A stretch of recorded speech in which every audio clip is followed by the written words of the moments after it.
Once again, we are doing LIFTu Live. This is a special edition we are sharing as we wrap up 2022. Hard to believe, guys. We have been doing this since the middle of the year. Jake and Alyssa are joining us today to reflect on the highlights from so much good content that our guests have shared over the past few months. Yeah, it's been a really gratifying experience to be a part of LIFTu Live this year. Hearing some of these amazing experts talk about the things that they're passionate about, the things that they're experts in, it's been really exciting to see and experience and be a part of that.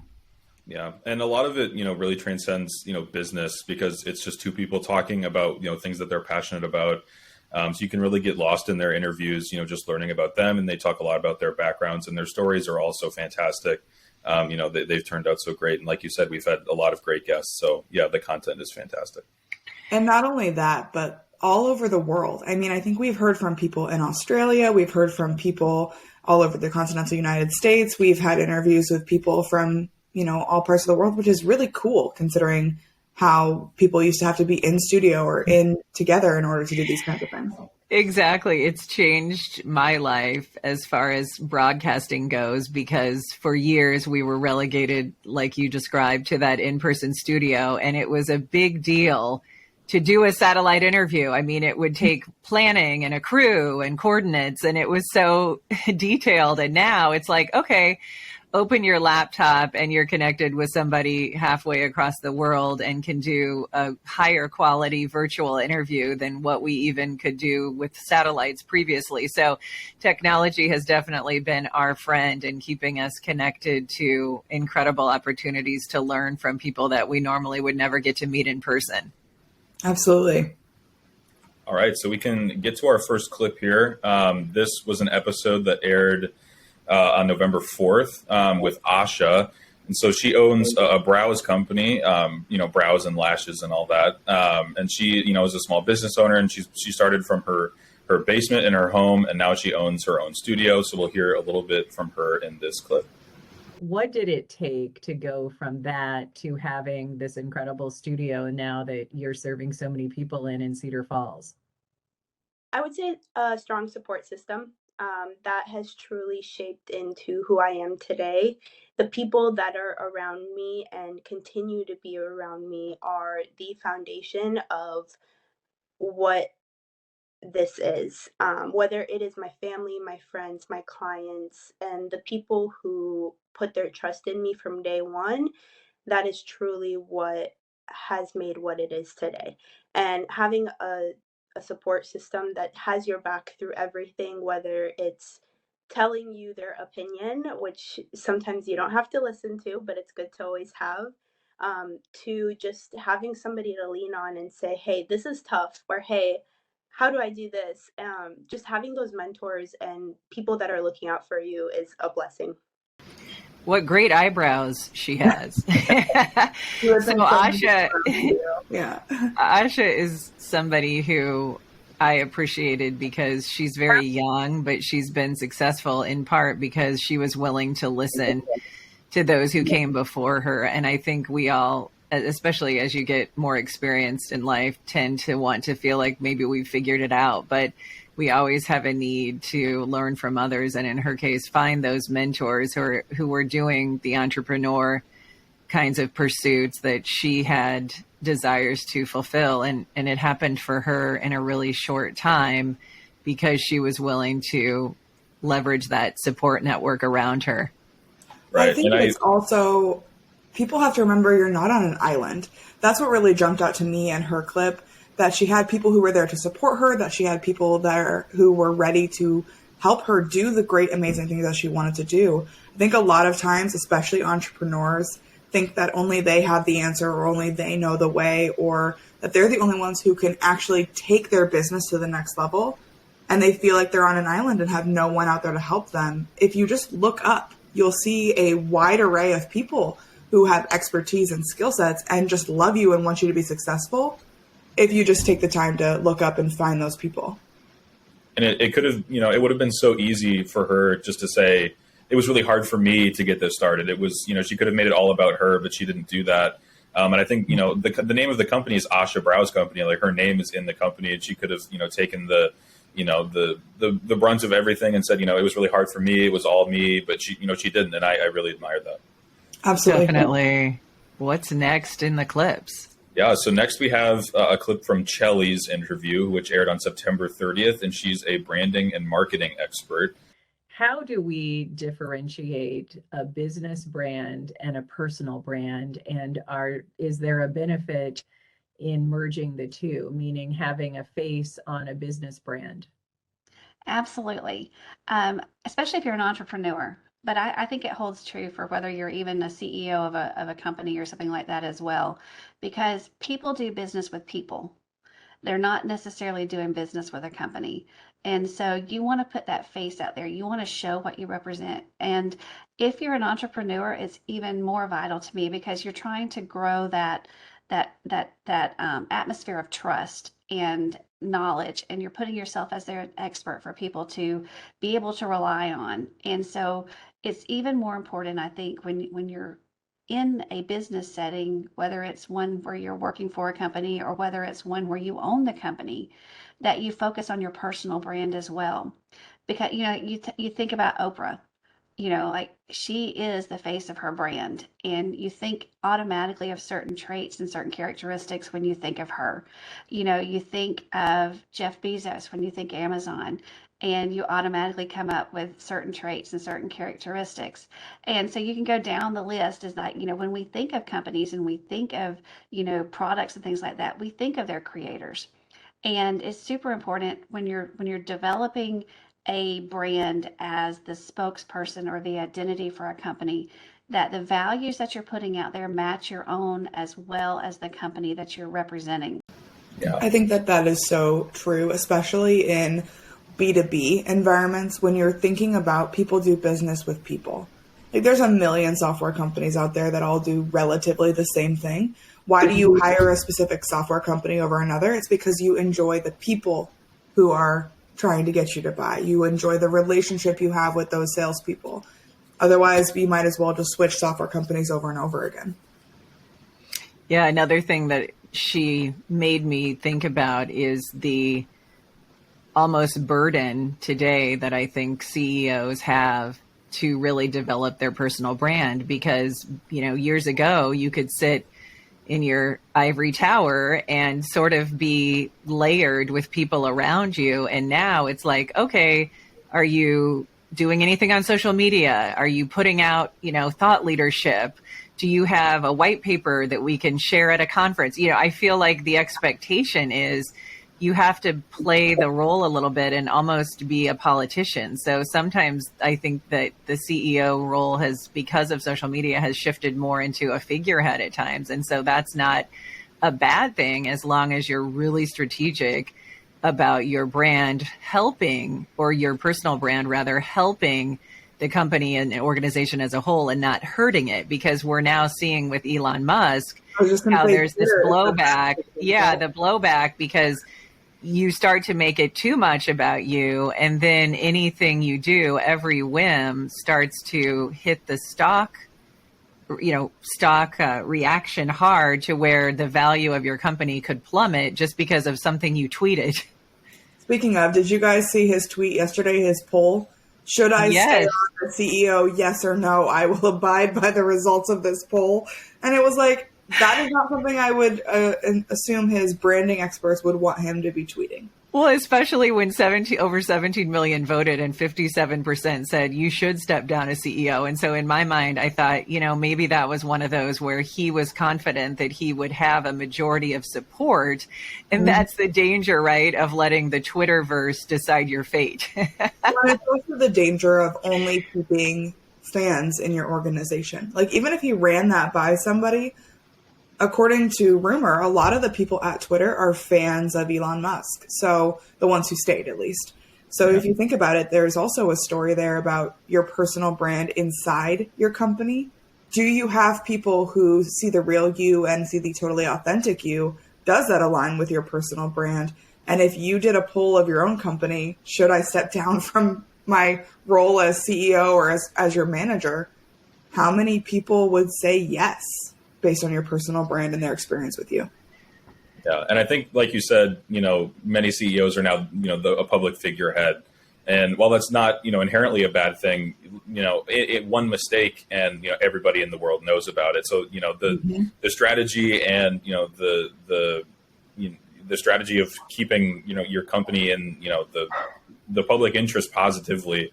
It's so important because one little slip up and everybody knows about it, and now everybody's talking about it, and you may not get that reputation back, and your company stock might plummet because of a tweet you liked or something you retweeted or something you mentioned in a social media clip or something. One little thing like that and the whole thing can start to crumble. Totally. It's high stakes. Deeply personal things like we talked in heard from that clip about Jeff Bezos and Amazon. Like, he's going through a divorce. It's messy. There's, opinions on both sides. Nobody really knows the whole story. And yet we are talking about Jeff Bezos all the time because of a divorce that he's going through. Not necessarily even anything that most people don't go through. However, we're still seeing, this negative impact on his company simply because we're talking about his deeply personal experiences. Yeah. If you're just joining us, this is Tara, Jake, and Alyssa sharing what we're calling the Mailbag for LIFTu, where we're pulling some of our best clips out of the archives to reflect on a great half-year season where we've been able to interview people all over the globe and pick the brains of those who are experts in their field. So who's on deck for the next clip? Next, we have David Welter. He was a professional baseball player turned author who wrote about his journey surviving cancer. And he's a fantastic guy and has a lot of great advice and a lot of great stories. So we'll take a look at his clip here. When you think about being a catcher, which I know was your position in the big leagues, what are some of the takeaways that the game of baseball taught you that you apply in your daily life? Well, it's interesting because my third book now is called Reframing the Curveballs Life Pitches Your Way. And as a catcher, this has gone on for years. Catchers are trained to frame pitches. And by framing a pitch, what we're talking about is making something that may not be a strike look like a strike to an umpire. And you frame that using the skills that you drill on with your glove.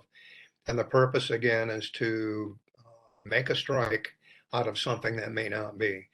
And I took that lesson that I've learned on framing pitches to apply it to the life lessons that I'm trying to get across to folks.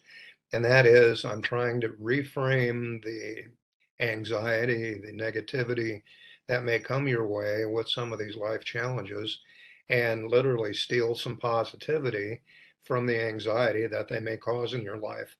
And I write a number of reflections on that. And quite honestly, that has been something that's helped me get through many of those challenges. I love it. Reframing I'm an athlete. So for me, that is the first time hearing, reframing the strike. That's really very powerful. Yeah. I mean, I played as a catcher in high school. I wasn't that great, but I definitely know what he's talking about. There are a lot of instances where you have to take something that, might not be very good, and you have to, kind of make it look good, convincing enough, at least to an umpire, to make them maybe think about calling a strike. But I think, that's such a powerful metaphor because there are so many things in life that, can be perceived as bad, and you can always, take the negative road and just, woe is me. But I think the power of your personality can come from taking those things and reframing them into something positive. And I think that's such a powerful lesson that he talks about and writes about in his books. Absolutely. He also was a longtime school administrator post baseball. And I think what's really unique about his story is that he really leaned on the middle school students that were the children that he was, supposed to be sort of almost being the disciplinarian or the figure in their lives of being, stern and a rule follower. And they ended up showing him a lot of empathy and grace. And so he said he really leaned on his students to help him get through the personal medical challenge that was, very serious. He had cancer, a serious bout with cancer, and it was going to work every day and seeing those kids that really inspired him to keep going. So I loved his message too. Sweet. Well, next up, we've got Jerome. Jerome runs a youth sports academy, and his episode aired on September 9th. And so we will hear from him. Athletes, what are the character building elements of the program beyond teaching them the fundamentals on the court? Good question. So we have a quote on our website, empowermentacademy.net. And over the years, I've always struggled to explain what EMA was to people because it's a very unorthodox concept. And that's why we did a documentary you can find on YouTube. But I stumbled on a quote by Nelson Mandela, right? And the quote says, to the core of it relating to EMA, it says, sports speak the language of the youth. And what that means is almost every child, when they interact with sports, tend to feel a sense of confidence, and they build a lot of characteristics that they will need as adults. And also sports breaks down barriers that a lot of governments don't break down. So we feel that EMA, because it's in such a resourceful city, has attracted children from all parts of the Bay Area. We've hubbed them in one facility, and we allowed each of them at the core and the fundamental purpose of EMA to interact, right, and not see the difference of where their neighborhoods are. And within those experiences, we like to call them, not sessions, we use thought-provoking conversations to ignite a passion for being a good human. What I love about that is his concept of sports really transcending countries and borders and cultural differences. When I think about the World Cup, my son and his friends in middle school, they're huge stereotypical American sports fans of our American football, basketball. And now, because of the sweeping popularity of soccer, they were so swept up in the World Cup that now they care about Brazil and Argentina and Messi and is it Neymar, some of those superstars in the soccer world that have never been traditionally popular in the American culture the same way they are globally. And so I just love that about sports. No matter what the sport, it can take on a life of its own, and it can definitely capture a cultural shift in young people, as that Nelson Mandela quote describes. Right. And as I look back on my youth sports experiences, it really wasn't about the sports at that time. It was about learning those, life lessons that Jerome talks about in the interview. It was about learning how to handle adversity and learning how to, collaborate and not, make a team game about you. It's about, using the skills of everybody involved. That stuff has taught me, so many things that I still probably use to this day. And, without that, maybe I wouldn't have developed those skills and I wouldn't be where I was. So, youth sports is such a powerful tool, not only for, hopefully, letting those kids have fun playing sports that they like, but also, building those life lessons that they'll be able to use forever. And even you, Alyssa, I have to mention, you're a dance coach, so you're definitely building that team camaraderie with all the girls that you've trained. Yeah, when I first got started coaching, and I'm about 13 years in now, so a fairly long tenure in the coaching community for dance. I first got started, I'm a very driven personality. Like, if I want something, we're going to go after it. If we're going to be competitive, we're going to go after it. And sometimes I get really tunnel visioned on, this is the thing we're looking to achieve. We want to win a trophy, so that's what we're focused on. And I met a woman who she was a director of a huge dance company. They put on camps all over the country, and now she's with the United States Spirit Federation. Her name is Mary Wendt, and she is an icon, a mentor to me in the dance world, and just like as a person as well. She was one of the first people to teach me at a coaches conference the importance of raising a citizen first. Citizens first, dancers second. So she has a ton of trainings that she took us through where she teaches us different leadership styles that we can apply to our kids and how to shift our own leadership style when we're working with different kids to bring out the best in them and how to teach them how to do the same. But I have a distinct memory of her, coaching the coaches to take a moment and to be okay stepping away from the performance factor and the practice factor and the strength and the conditioning that we were doing and focus on building strength of character. Mary is just an icon in that way, and she has so many good resources for coaches to really think through that. But that citizens first thing still really sticks with me and is always what I'm trying to strive for, because it's not my natural inclination. That's great. Who's next? So next on the docket, we have Tony. Her interview aired on October 21st. She is a master of networking and a master of bringing people together, a self-proclaimed connector of people. So here we'll hear from her. What is your advice when you see somebody in your shoes as you were all those years ago? How did you go from a student to somebody now who people are looking to lead? Keep showing up. My best piece of advice for life, period, is to show up. When you're in the midst of a storm, I'm in the midst of a personal storm myself, I keep showing up. I keep showing up, and I put on my face, put on my hair, put on my glasses, and I aim to serve other people. And by me being able to show up, serve other people, it comes right back to me. So my best piece of advice is show up, serve others, connect people, connect with people, build relationships. Relationships are everything. Always leave an impression, no matter what. And it can be as simple as the red or the blue glasses, right? When you leave an impression, people remember you. So show up, be remembered. My saying is show up, be up, follow up to blow up. And that's my formula for success.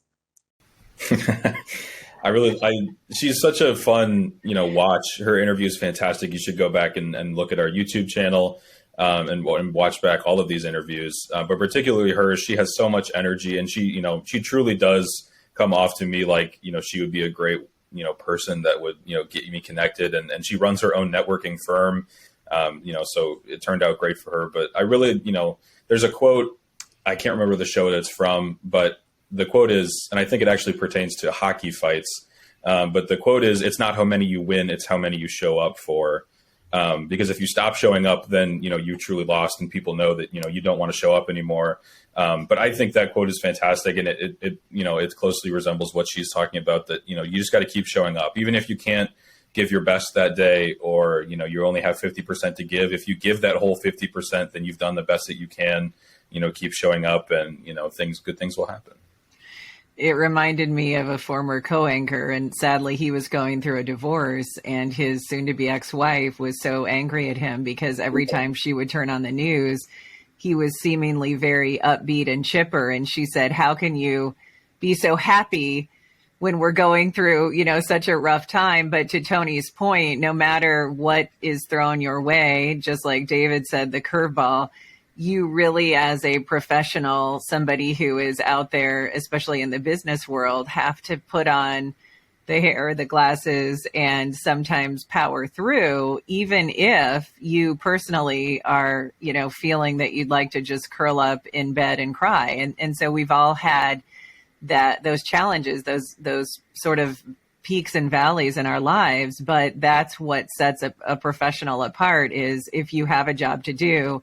And especially when other people are relying on you, like the viewers, it was his responsibility to help present the news in an upbeat way to keep the viewers and everybody sort of in a positive mind frame. And I think that we all have that obligation, especially as a leader. If you have other employees that you supervise, you really have to take on that sort of unselfish approach to not dumping all of your sadness onto them, but yet always trying to keep the glass half full, which we all know is hard to do because we all go through ebbs and flows in our professional lives.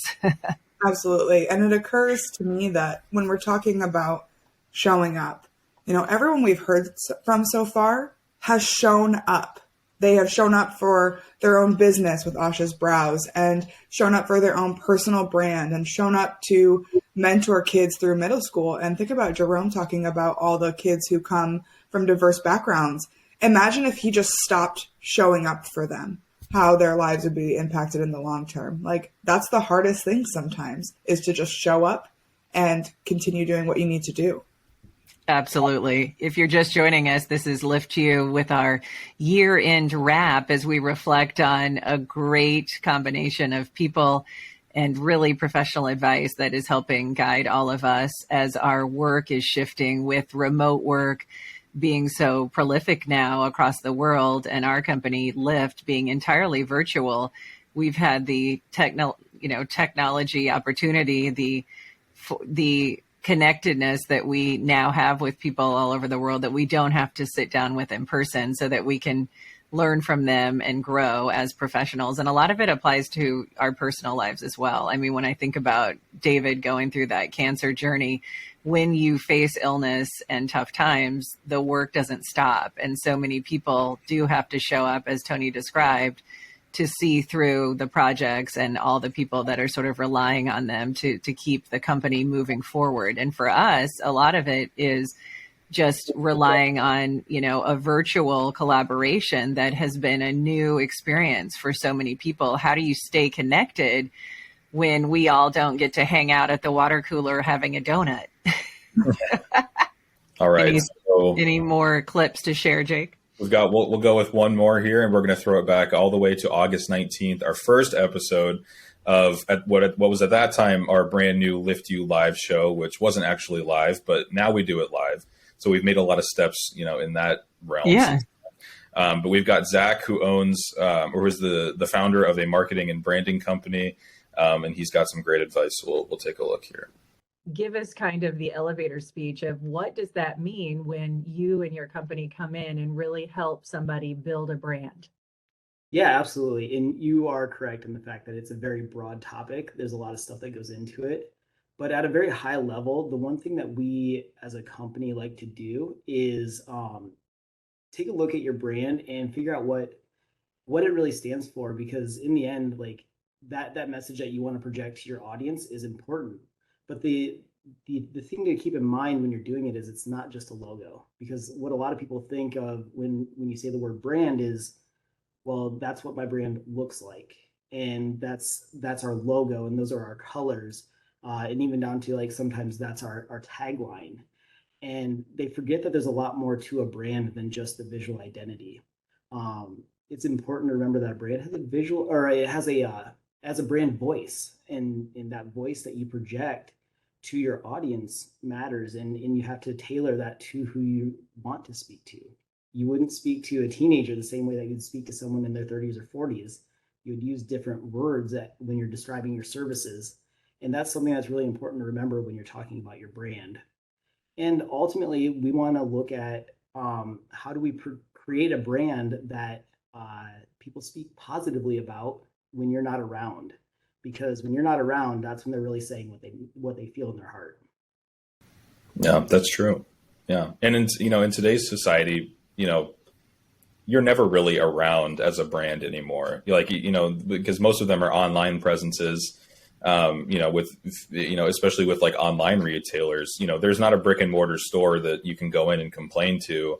You just complain all over social media and all over the internet. And, they probably, for the most part, they get most of that probably comes back to them in some way.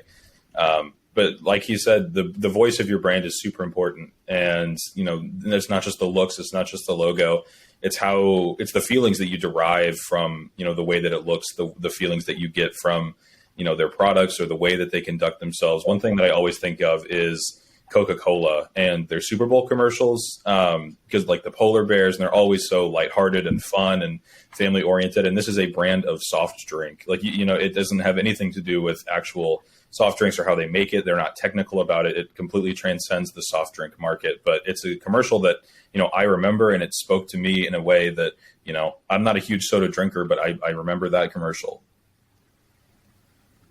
Absolutely. What are your thoughts, Alyssa?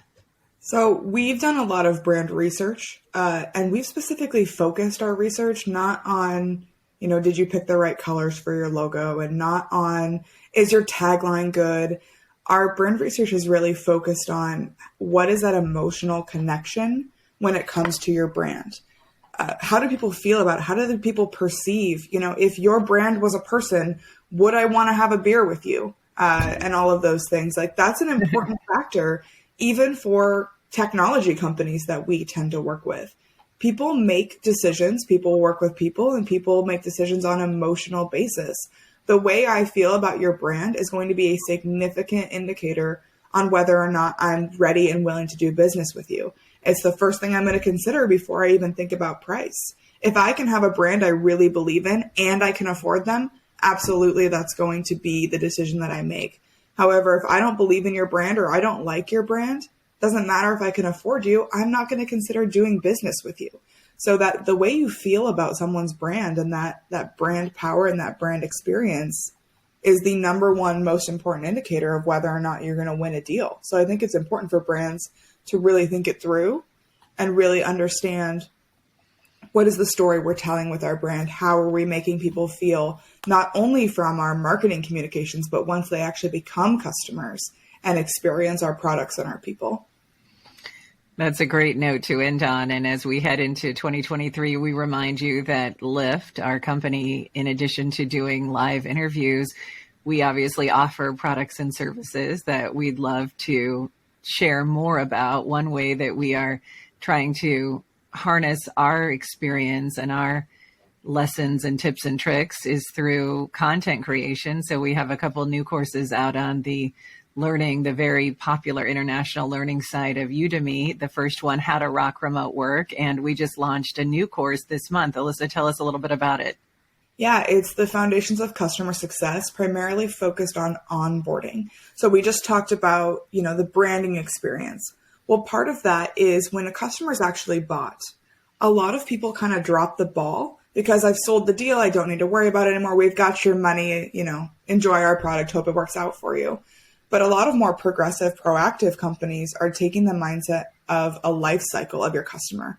Yes, you've just purchased my product. Thank you so much. I'm excited for you to be one of our customers.